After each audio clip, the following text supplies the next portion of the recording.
10가지의 관점에서 엔비디아와 팔란티어, 팔란티어와 엔비디아를 비교하는 흥미로운 리포트가 나와서 여러분에게 소개시켜 드리도록 하겠습니다. 자, 10가지 10 토픽인데요.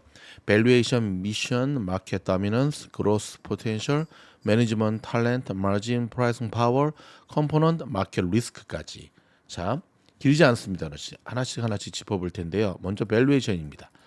자, 보시면 제가 빨간 박스 이렇게 쳤잖아요. 그쵸? 지난 5년 동안의 엔비디아의 밸류에이션, 5년 동안의 팔란티어의 밸류에이션 딱 보면 언뜻 딱 봤을 때는 와, 팔란티어가 엔비디아보다 이렇게 밸류에이션이 높아? 밸류에이션이 높다는 건 사실 좋은 거는 아니죠. 그렇죠? 늘 예로 들지만 스타벅스 커피가 아무리 맛있어도 한 잔에 50불 하면 절대로 안 사 먹겠는 것처럼 밸류에이션이 높다라고 하는 거는 고평가됐다는 의미이니까. 근데 여기서 여러분 단지 이런 단순 수치만으로 엔비디아와 팔란티어의 밸류에이션을 비교할 수 없다는 주장이 있습니다. 설득력이 있는데 그것은 뭐냐면 가장 최근에 엔비디아가 최근 몇 년 동안 보여줬던 폭발적인 성장성으로 인해서 밸류에이션의 수치가 낮아진 거지. 오케이. 장기적인 2030년까지의 장기적인 플랜으로 본다고 한다면 팔란티어와 엔비디아의 밸류에이션은 그닥 큰 차이가 없다라고 하는 것이 리포트의 주장이거든요. 자, 어떻게 생각하십니까? 네, 저는 상당히 설득력이 있다고 생각합니다. 원래 성장주들의 밸류에이션은 제가 늘 말씀드리지만 가치주의 밸류에이션과 성장주들의 밸류에이션은 이 평가 자체가 좀 구분지어서 나타나야 되는데요. 엔비디아와 팔란티어 둘 다 성장주잖아요. 네, 그렇다면 밸류에이션을 액면 그대로 평가하는 것은 좀 문제가 있겠죠. 자, 마켓 다미넌스. 자, 시장의 지배력 부분인데요. 사실 엔비디아가 지금 굉장히 잘 가는 이유가 뭐죠? 대체할 만한 기업이 없잖아요. 그래서 다 줄을 서시요. 엔비디아 앞에서 다 줄 서가지고 지금 받아가잖아요. 근데 여러분, 팔란티어가 어떤 기업이죠? 냉정히 말하면 빅데이터, 빅데이터. 근데 AI가 사실 이 일을 해내는 거거든요. 사람이 분류하는 것이 아니라. 이 시대의 빅데이터 이쪽은 사실 21세기 황금알을 낳는 거이다라는 말이 있거든요.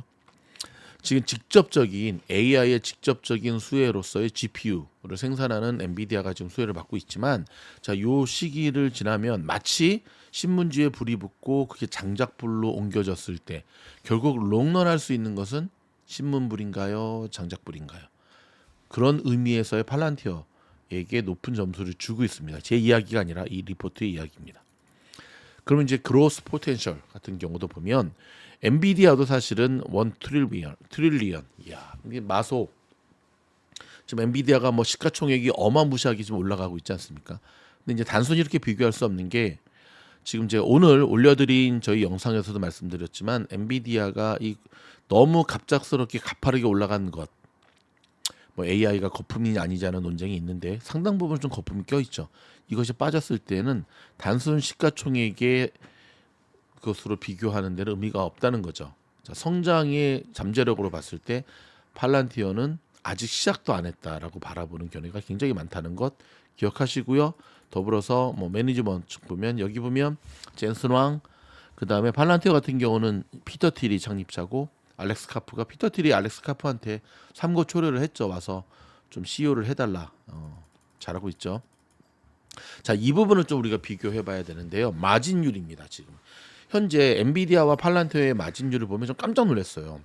엔비디아의 마진율도 굉장히 높잖아요. 그로스 72%. 근데 팔란티어는 더 높습니다. 81%. 와, 대박이죠. 팔란티어의 그로스가 엔비디아보다 높다라고 하는 것. 더불어 FCF. 여기도 봐도 현금 유동 보면은 44%, 31%. 자, 그다음에 자, 프라이싱 파워.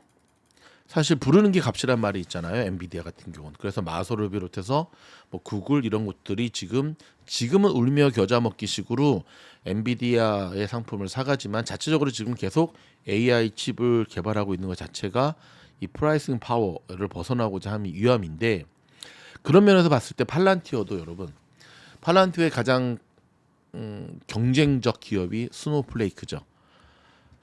저는 이 두 팔란티와 스노우플레이만이 이 데이터 분석의 유일한 기업이라고 생각을 하는데, 그렇게 본다면 사실은 엔비디아보다 팔란티어가 좀 덜 위험한 게 엔비디아 같은 경우는 지금 사방이 적이죠.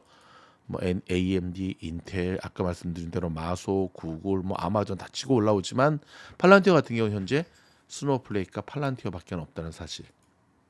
자, 마켓 리스크인데요. 뭐 둘 다 리스크는 늘 있죠. 팔란티어 같은 경우는 시대를 잘 만났다라는 말을 참 많이 하거든요. 코로나 때는 코로나 리스크, 그다음에 지금은 뭐 중동, 우크라이나, 러시아 전쟁에 대한 수혜주로 얘기를 많이 하는데, 근데 사실 팔란티어는 냉정히 말하면 뭐 전쟁 난 국가들의 그 지원은 아니잖아요. 그렇죠? 그렇게 따진다고 한다면 엔비디아도 이제 경쟁사들이 계속해서 AI 칩을 개발하게 됨에 따라서 나오는 어떤 부담감, 그렇죠? 팔란티어도 전쟁이 종식이 되고 벌써 이스라엘 하마스 지금 이제 종전 협상에 들어가고 있다는데, 근데 그것이 팔란티어를 지금까지 있게 만든 것이 아니기 때문에 이 리포트에 따르면 엔비디아 팔란티어 리스크는 그냥 same 비슷하게 둔다라는 얘기를 하고 있습니다. 그리고 이제 마지막으로 탤런트도 팔란티어와 이제 엔비디아에 봤을 때 그냥 5대6 정도로 보고 있습니다. 여러분, 팔란티어와 엔비디아를 10가지 토픽으로 아주 간단하게 한번 짚어봤는데요. 자, 바라고 싶은 것은, 소망이 있다고 한다면 엔비디아의 놀라운 성장의 후발주자로 팔란티어가 그 뒤를 이어가기를 바라겠습니다. 팔란티어가 S&P 500이 편입되지 못함으로 인해서 단기적으로는 조금 조정이 있을 수 있지만, 하지만 3개월마다 시작되는 어닝, 그렇게 자신 있게 이야기했고요. 그리고 테슬라의 과거를 봐도 다음에는 무난이라는 표현을 제가 웬만하면 잘 안 쓰는데, 무난하게 S&P 500에 편입될 가능성이 높다라고 하는 것, 그럼 빠질 때마다 모아가는 전략도 나쁘지 않아 보입니다. 고맙습니다. 도움이 되었다 한다면 좋아요 꾹, 구독 꾹.